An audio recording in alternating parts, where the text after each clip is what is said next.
Next panel is Ursula Rozum, organizer, Syracuse Peace Council, Suzannah Glidden, chair, Hands Across the Border, Jurgen Wekerle, Linda Reik, Margaret Pirera Wood.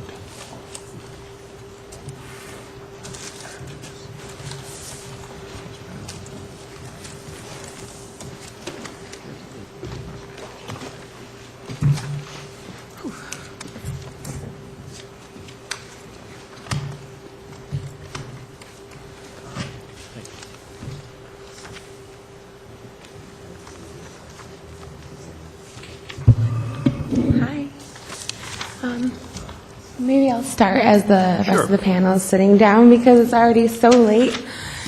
My name is Ursula Rozum. I'm an organizer with the Syracuse Peace Council and Neighbors of the Onondaga Nation. And I'm here today on behalf of these organizations.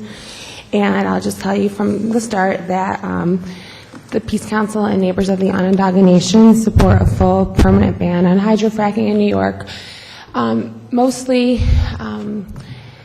thanks to the knowledge that's been shared with us with our neighbors, the Onondaga, and they were the first ones to alert us about the dangers of hydrofracking back in 2009, and we greatly respect their longstanding commitment to preserving the environment on which we all depend.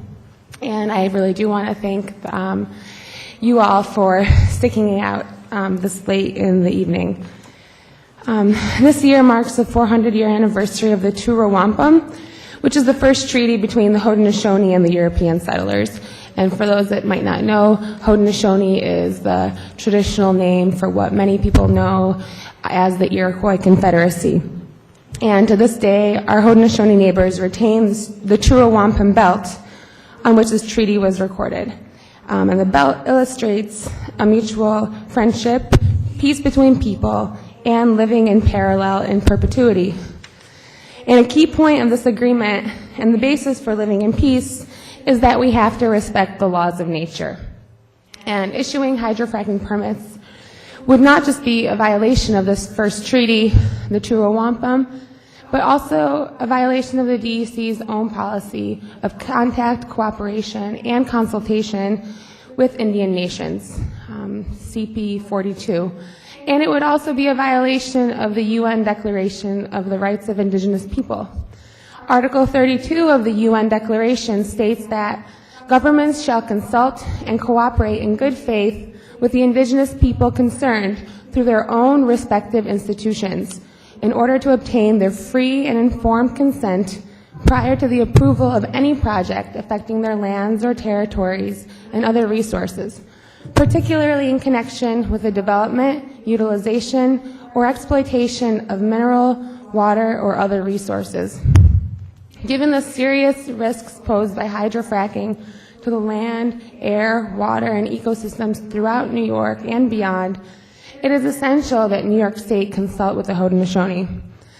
And there's a myriad of environmental and health risks associated with fracking, and the regulations really just underscore these risks to us. And we've already discussed all of these today, and so I don't feel the need to really touch on all these. I do want to say, though, that if fracking were permitted, even with regulations, our collective waters would not be protected. And in Syracuse, we're already familiar with extreme water pollution. Onondaga Lake is notorious for being one of the most polluted lakes in the country. It's a lake where the Great Law of Peace was formulated many generations ago, and it was the inspiration for many founding fathers for the U.S. Constitution. And while the remediation of Onondaga Lake is underway, most residents worry that we'll never be able to drink the fish, eat the fish, or drink the water like the Onondaga have asked be the case once the lake is fully clean. And I'm not going to get into the cocktail of chemicals that are in there, but there's mercury and benzene, and it used to smell really bad when I was a kid, but it's gotten a little bit better. And so I'm asking you all to help lead the way in New York State so that we can be the first state to really get on the path to a carbon-free and nuclear-free energy future. And I'm really glad that The young woman before me began by speaking about the methane that's released in hydrofracking. And we hope that you will stand up for generational justice so that my children and really that the well-being of 7 generations to come is protected. So please act with integrity, help New York State respect its treaties, respect the laws of nature, and stand up for the future of life on the planet. And please do not take us down the road that leads to hydrofracking in New York. Thank you. Good evening, Suzannah Glidden. I'm an environmental advocate representing Hands Across the Border from North Salem, Westchester County. I want to thank you, Chairman Sweeney, Chairman Levine, and our thanks to Chairman Gottfried for holding this very critical hearing, and Assemblymember Lifton and Kavanaugh. Thank you very, very much for your leadership these last 4 years of the fracking review. We do support you in your call upon the administration to suspend the public comment period of these premature regulations until all studies and analyses of fracking have been provided. And I heard Jim Bacon suggest earlier that you do have subpoena power, and it might be a good time to use it to get them. Many of us have been foiling to no success. And to suspend these this comment period until the health impact review is completed and published, but that has to first include transparency and public participation and be a full, fair, and scientific health review. So we all have heard several times tonight, 250 health professionals vociferously and repeatedly requested a legitimate comprehensive health impact assessment, but were irresponsibly denied. Once it's obtained, if the DOH health review is as grossly inadequate and biased towards industry as the SGICE, a comprehensive HIA should be executed in its place, either by the legislature being able to bring one to bear, and Chairman Sweeney, you missed Dr. Larissa Durska thanking you personally for sponsoring the bill last year to do one, or a lawsuit must be brought to bring one to pass. An acceptable health assessment must take place with public participation before a final SGICE or rulemaking are issued. Additionally, the present revised SGICE fails to address essential elements such as cumulative impacts, radioactive waste disposal, defining frack waste as hazardous, peer-reviewed scientific studies, negative costs in a cost-benefit analysis of an expanded economic study, and other key issues submitted in comments by the public that have really imperative relevance upon any health review and to inform the regulations. You can't segment SECRA. So if those missing key elements are to be analyzed, the SGICE has to be reopened. And a complete, fair, and scientific SGICE must be forced to happen with hearings and comment period followed by issuance of a final SGICE and findings, after which the issuance of regulations will have merit. The arbitrary and capricious manner in which the regulations have instead been issued invites lawsuits at great costs to grassroots activists, but a cost we'll have to endure to defend ourselves and our state's natural resources if the Senate, hence legislature, will not do it. If the governor refuses to halt the reckless, inadequate, illegal, and scandalously pro-drilling regulatory march he's on, we must call upon each of you as legislators to either stop and redirect it in an appropriate process, or please, as individuals, to participate with us as interveners or amicus parties in the many lawsuits that must be brought, or institute your own. Croton Watershed Clean Water Coalition is suing to prevent New York State forests from being fracked, having won round one. that prevents surface drilling but faces round 2 to prevent subsurface drilling. Community Environmental Defense Council lays out the illegal and unconstitutional grounds of the issuance of these regulations. A suit is underway in Painted Post to prevent extreme water withdrawal from the Chemung River for Pennsylvania fracking.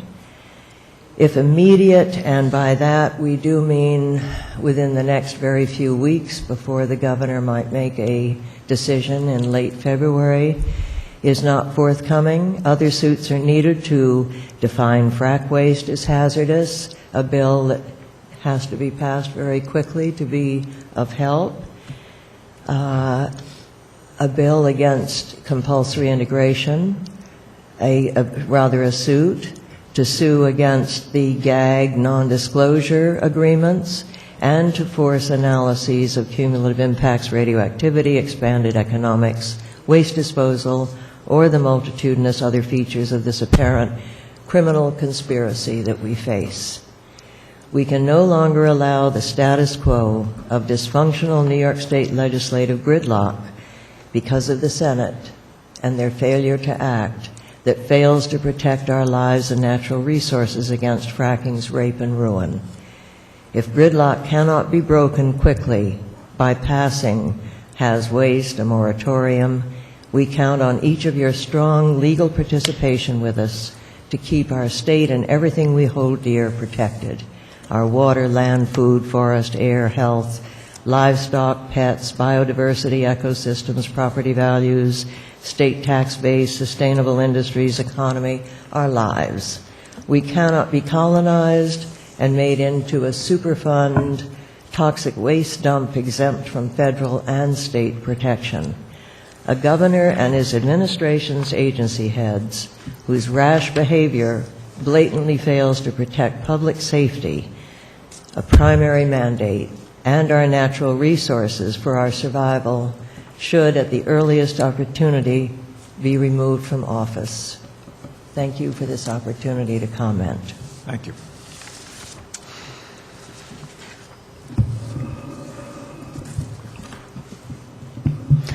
My name is Linda Reik. I've owned a home on Chandelier Mountain in Sullivan County for 27 years. I am here as an individual citizen. I will speak about 3 topics related to gas drilling: science, water, and policy. Science. Science has been conducted and published since the DEC began drafting regulations for fracking, but no references of scientific papers are used in the proposed regulations. Therefore, I determined that the DEC has created these draft regulations based on opinion. This is unacceptable. Because I am a research biochemist with a master's degree in human biochemistry, and I have read the published science, I know that the proposed state regulations for horizontal fracking are not adequate to protect our water, air, and health.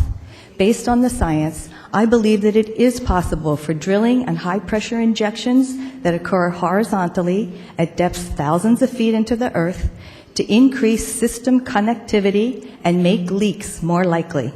It is possible for drinking water to be contaminated by methane and/or fracking fluid, and explanations of how it occurs are published in peer-reviewed science papers whose authors declared no conflict of interest, and also by the U.S. EPA going back as far as 1987.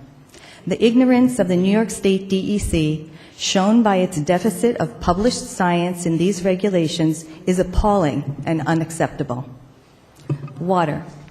Chandelier Mountain in Sullivan County, town of Callicoon, holds the largest and cleanest lakes in the town, namely Chandelier Lake and Sand Pond.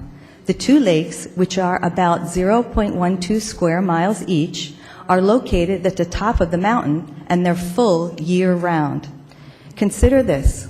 How do lakes at 2,300 feet above sea level stay full year-round? It must be that the water is replenished from natural deep pressurized aquifers.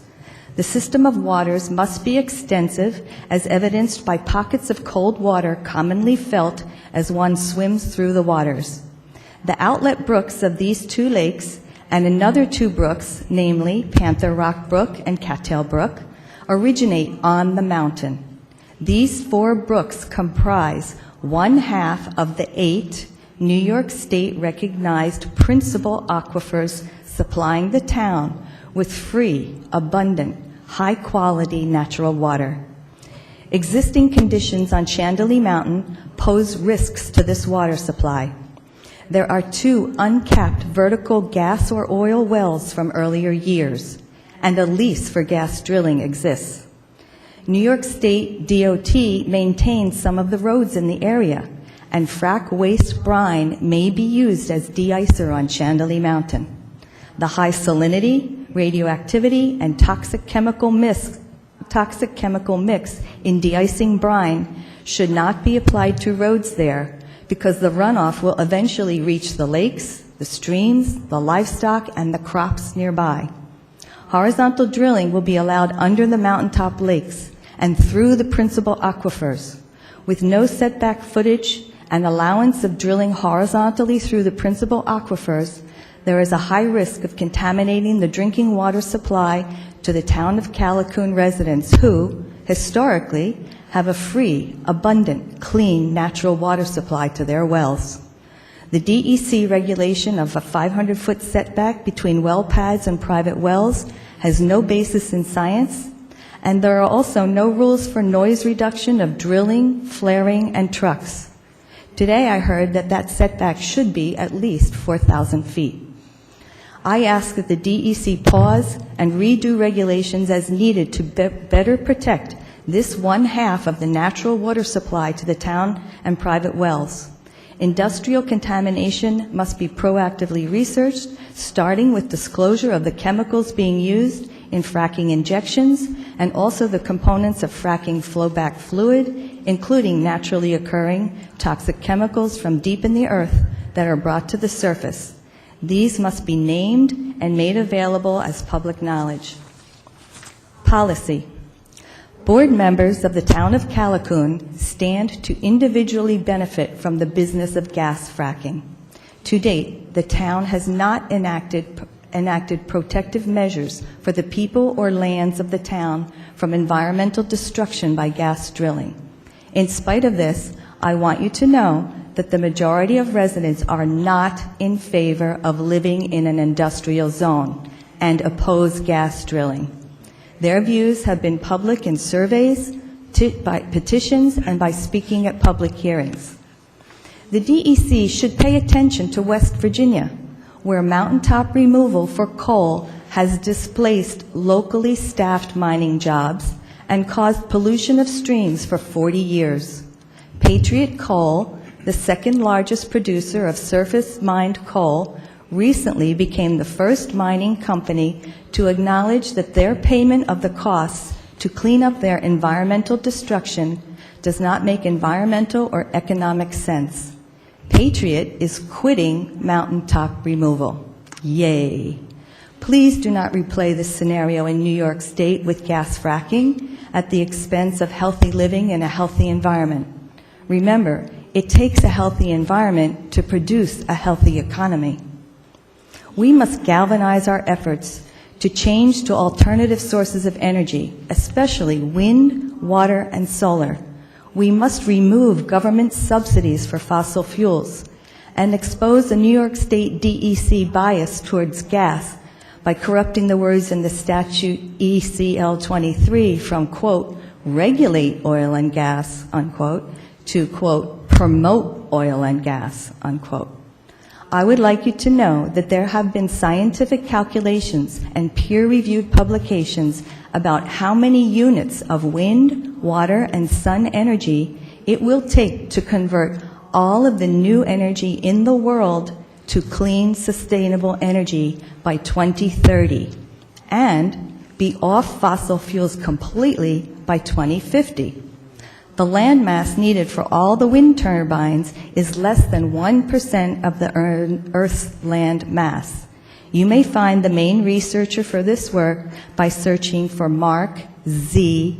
Jacobson. That's Jacobson. Believe it and be part of it. That is what this New York State property owner wants to see done by our so-called Environmental Conservation Agency. Thank you for holding this hearing. Thank you.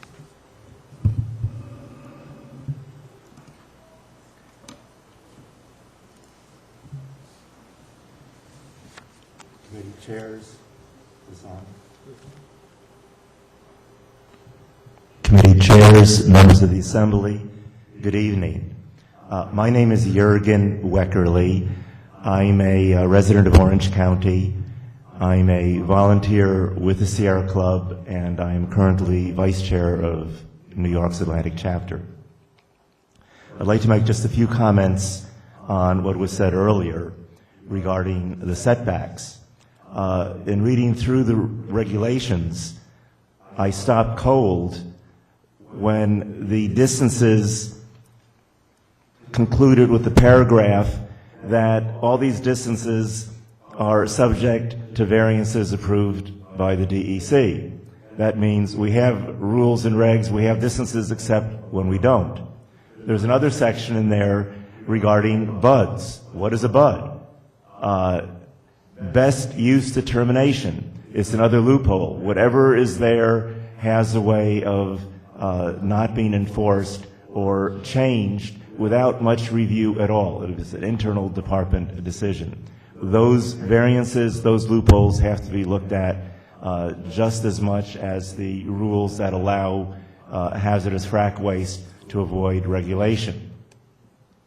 Earlier this morning, there was much talk about the disposal and the remediation of hazardous frac waste.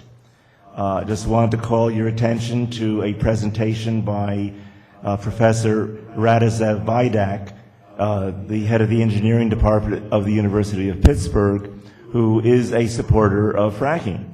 He indicated that no municipal sewage treatment plant under any circumstances is equipped to process frac waste. He said the normal municipal plants are based on an organic, biological basis, not a chemical basis, not an industrial basis. He said the industrial specialized chemical treatment plants also cannot process frac waste. And the problem is the brine. The brine cannot be separated. It could be, but it's cost prohibitive. As long as the brine remains in the frac waste, nothing can really treat it, and the only safe method is not treatment but disposal in deep injection wells, and that has its own set of problems. The salt issue is something, especially with the road spreading, that has to be looked at very carefully. We have the lessons of Superstorm Sandy, where it wasn't the force of the water and the waves, it wasn't just being underwater, you can dry out from that, it was the salt in the water that corroded the subway system and the Con Ed substation. And that cannot be changed, and that is something that is not being addressed at all. He also said that the arrogance of industry and the regulatory agencies is such that they do not maintain responsibility for the frac waste and assume that is a public issue, just like normal sewage produced in a household. You flush the toilet and you don't worry about it, where it goes. That's somebody else's responsibility. That's the municipal responsibility, and that comes back to the costs that municipalities have to resolve, since sewage treatment is probably the single biggest expense of any municipality. Further, there is discussion of gag orders. There are 10 regional economic development councils in New York State. There's a subset of that dealing with sustainable development, sustainable communities. That sustainability component is sponsored by or overseen by NYSERDA and is paid for with the consultants out of Reggie monies. A presentation was very strong on combating global warming and climate change and greenhouse gases. There was no discussion of fracking or methane, and it was revealed that NYSERDA prohibited discussion of fracking and methane in all their presentations or among the members of the council. They cannot talk about that publicly. So we have our own gag orders and our own suppression of information in public bodies that are meant to really promote livable communities and economic development throughout the state.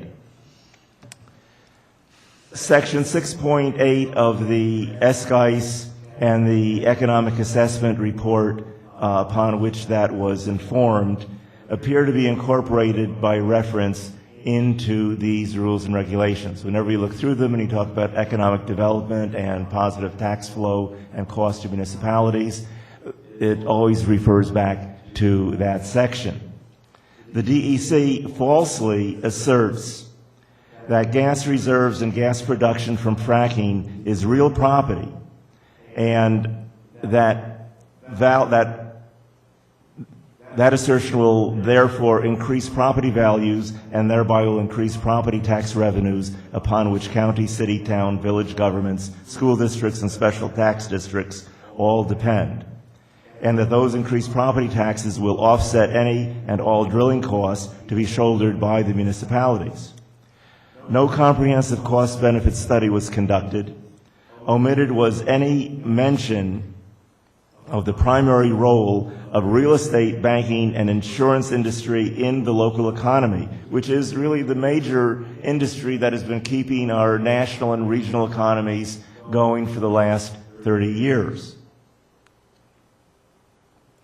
There's no mention of how federal and state policies directly affecting the local tax base would be involved with either providing income or paying for costs or contradictory policies regarding fracking or any of the energy transmission issues that are involved with methane gas. For example, the Millennium Pipeline, the gas line, has received IDA sales tax and property tax exemptions in 7 counties in New York State, an incentive which is unnecessary and contrary to the purpose of the IDA. Economic activity was increased, but local governments were deprived of the tax revenues that were promised by that economic activity. The Hancock and the Minnesink compressor stations on the Millennium Line have both applied for IDA tax exemptions. 2 power plants, the CPV in the town of Wawayanda outside of Middletown in Orange County and the Cricket Valley in the town of Dover in Dutchess County, also are applying for IDA tax waivers, plus all this other amount of tax waivers, including redevelopment of brownfields and a special incentive of having energy production on brownfields as a super-duper incentive on top of that. Since the collapse of the housing financial services market at its peak in 2008, housing prices have fallen over 30% in the Hudson Valley as new sales have stalled and foreclosures and principal reduction mortgage refinancing continue.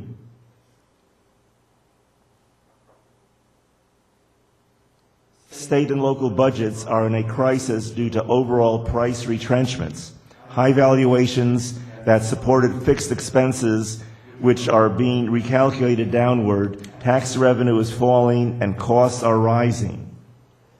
The price of natural gas is at its lowest level in a lifetime and cannot possibly generate the revenue promised by the DEC regulations. The true value of real estate is predicted upon the ability to be financed, insured, and sold in a reasonable time frame at a predictable price, unencumbered by liens, liabilities, or lawsuits.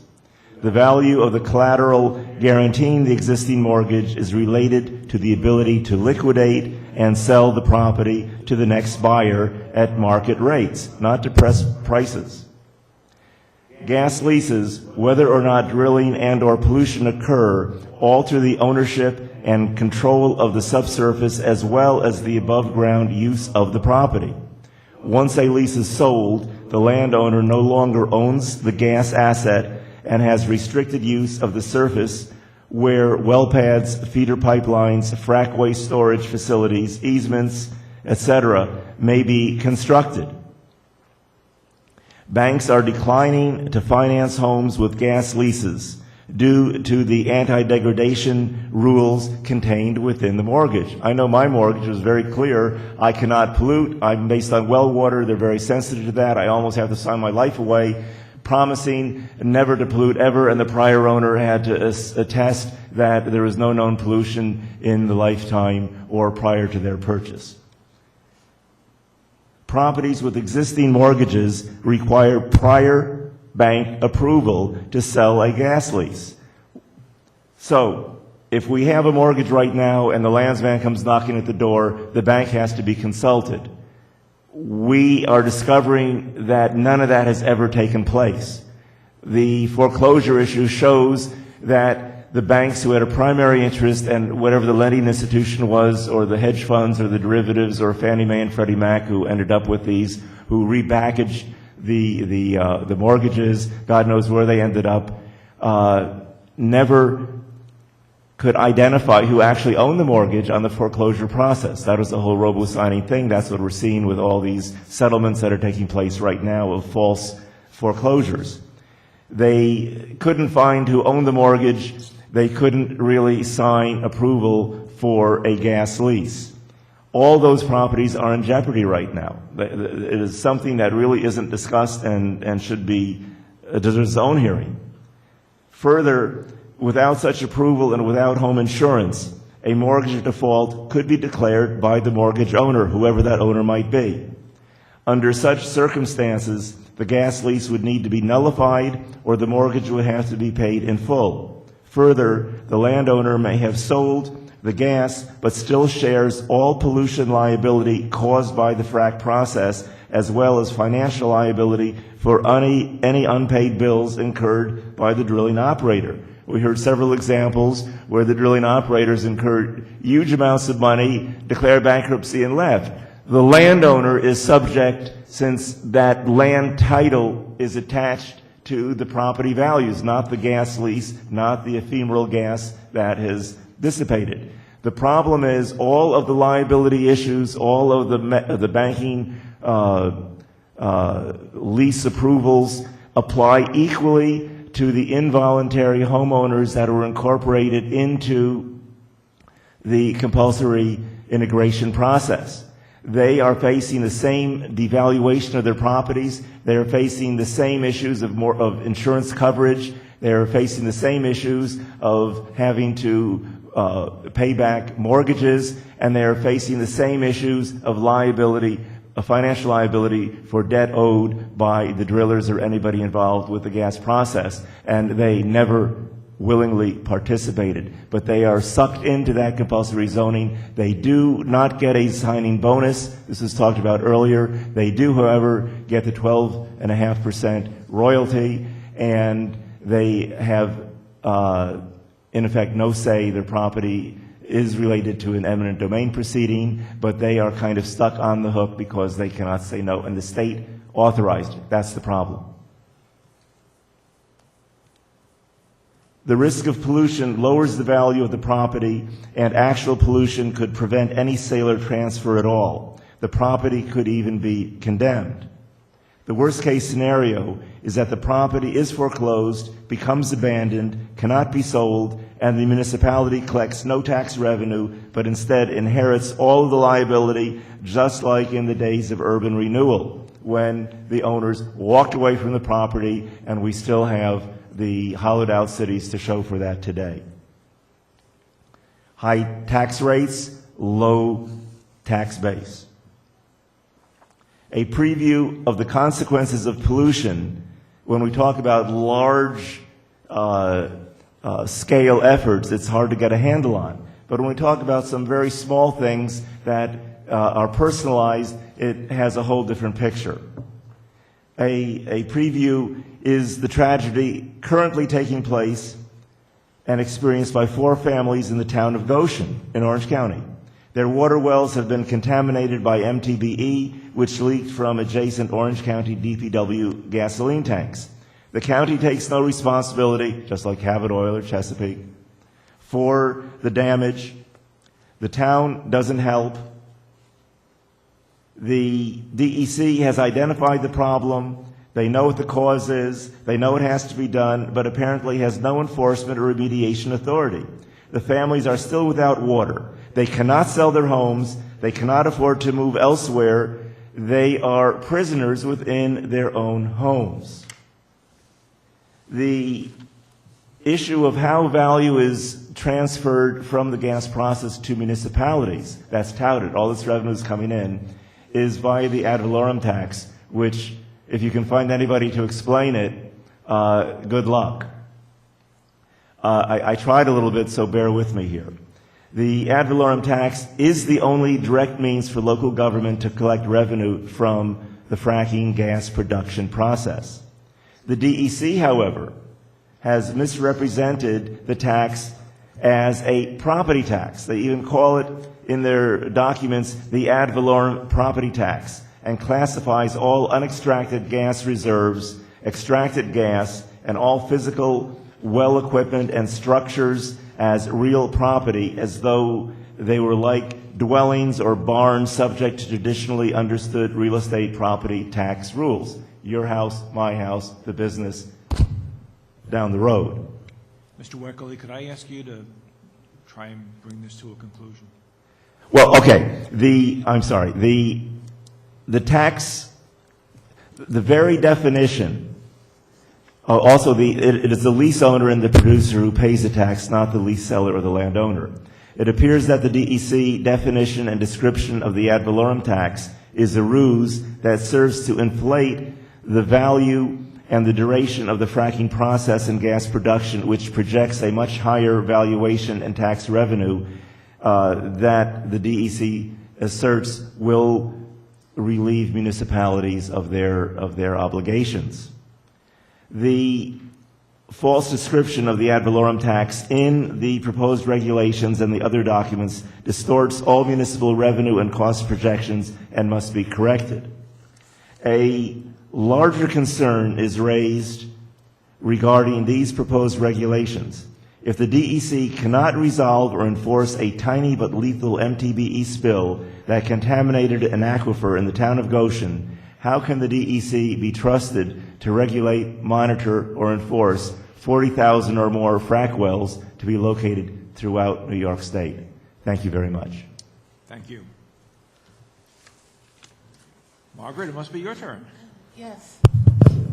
I'm Margaret Pirera Wood. I'm a property owner and homeowner at 199 Lincoln Boulevard, Hauppauge, New York. I'm also an intervener and stakeholder in some of the New York gas operations, including the mini-sink compressor station. I submit my comments in opposition to permitting high-volume hydraulic fracturing. The only safe DEC regulation is one that says horizontal slick water hydraulic fracturing shall be forbidden. One reason that we must forbid this is the global warming that is released from this practice. In the wake of Hurricane Sandy, DEC can no longer ignore the global warming effects. I have a home on Long Island. Homes were washed into the sea. Global warming adds energy to the atmosphere, which makes these hurricanes stronger, more frequent, and more erratic in their paths of destruction. Your area may be next. There are many methane leaks during fracked gas operations. There are far more leaks from fracking than from conventional gas drilling. Fracking produces twice as much global warming per BTU of energy produced than coal or oil. This data comes from 2 scientific peer-reviewed papers from Cornell, Methane and the Greenhouse Gas Footprint of Natural Gas from Shale Formations, and Venting and Leaking of Methane from Shale Gas Development, Response to Cathels et al. But DEC wouldn't know about that, because DEC didn't cite one single scientific paper when they drew up their draft regulations. I would like to ask the regulators, do you believe in science? My background is that I have a master's degree in aerospace engineering. I have worked both in defense and the commercial industries. When I worked for the defense industry, we had to practice engineering in a conservative manner. We had to use the data that takes into account worst-case scenarios and errs on the side of protecting the people. This forces us to build our products stronger and safer. If we had only looked at the best-case scenario and erred on the side of making our products weaker in order to increase our profits, it would have been a criminal act. To do so would have put our country in danger and could have been considered an act of treason. Yet today it seems like the definition of conservatism has gotten turned around. Today it seems like the government is referring to risque data as the conservative data. Some in the government have decided to err on the side of exposing the citizens to risk in favor of profits for corporations that are mostly owned by foreign investors. What an ingenious method this is for a foreign power to decimate the United States and make money off our resources while doing so. I can only perceive the government officials who go along with this practice as having committed acts of treason. The EPA is mandated to produce an environmental impact statement of the cumulative impacts of methane gas on global warming before it approves any projects that will release methane gas into the environment. Yet this mandate is ignored. The government is using data that says methane gas has a global warming potential that is only 20 times worse than carbon dioxide. But that is only true if the methane has been left to decompose for 100 years. Modern, more accurate data takes the aerosol effects into account, and it says that the global warming potential of methane gas is 105 times worse than CO2 during the first 20 years. Modern science tells us that these next 20 years are critical to our survival, because if we do not change within the next 20 years, our civilization will not survive to see the next 100 years. Yet the government considers itself conservative when it uses obsolete data that favors profits of the fracked gas industry over the safety of the people. A document was leaked from the New York Department of Public Health. Sandra Stein-Graber said this document repudiates the power of science altogether. In a series of assertions unencumbered by data, it seems to say that the health effects of fracking are both unknown and unknowable. A health impact assessment is unnecessary because the uncertainties are too great to analyze. Therefore, the risks can be safely mitigated. One has to wonder what the IQ level of this official was that he couldn't even grasp basic logic and reasoning. I fear he may have been sitting out in the fracking fields too long, absorbing the benzene into his brain. When I worked for the defense industry, if I had dared to draw such a conclusion that a safety analysis was unnecessary because we don't know enough about the dangers, that would have been a criminal act. An act that harms the well-being of our country could also be considered treason. It is your duty to do studies to obtain the facts needed to determine the safety first, so as not to release something that's harmful to our citizens or country. I implore you to do the jobs that you were mandated to do, to protect the welfare of the people, and not to be a permit factory for foreign-owned industries that would harm us. I implore you to consider the cumulative environmental impacts of the methane and of the fracking fluid toxins. It is essential to our survival that we use truly conservative data, erring on the side of safety, modern up-to-date data, and scientific methods that protect the welfare of the people and of the country. Please do not allow fracking. It would be criminal negligence bordering on treason from my perspective. I also want to say that this is the most informed government panel I have ever seen, and I am so happy that you are running this. Oh, thank you. Thank you. Come back anytime. May I just make a few more comments? One of you asked about wastewater treatment facilities on Long Island, and the gas company didn't answer. I read a news article, and I remember that one of them was going to dump the waste right in the middle of Long Island Sound above Nassau County. Mm-hmm. Now, I have an ex who lives in Glen Cove, and my daughter goes to visit him, and she swims in that water. And I want to point out another fact about trihalomethanes that I didn't hear anyone else talk about it today. When wastewater has brine and bromides in it, which when it goes to a wastewater treatment facility and mixes with the chlorine, it produces trihalomethanes. And trihalomethanes cause bladder cancer as well as other harmful effects. And I don't want my daughter swimming in that water if there are going to be trihalomethanes in it because a wastewater treatment facility dumped the byproduct into that sound. And I also know that they recommended in the first SGEIS that another wastewater treatment facility would be in Ramapo, dumping its waste into the Ramapo River. And that flows down into New Jersey. And I have two homes. My husband owns a home in New Jersey, and that would pollute the water of a large portion of New Jersey citizens. So this is an interstate decision. Just because it starts in Ramapo doesn't mean it stays in New York. It comes into New Jersey. And we are mobilized, and we are not going to take that. So please don't make us. Thank you. Thank you all very much. Appreciate you being here. Thank you. Okay, thank you.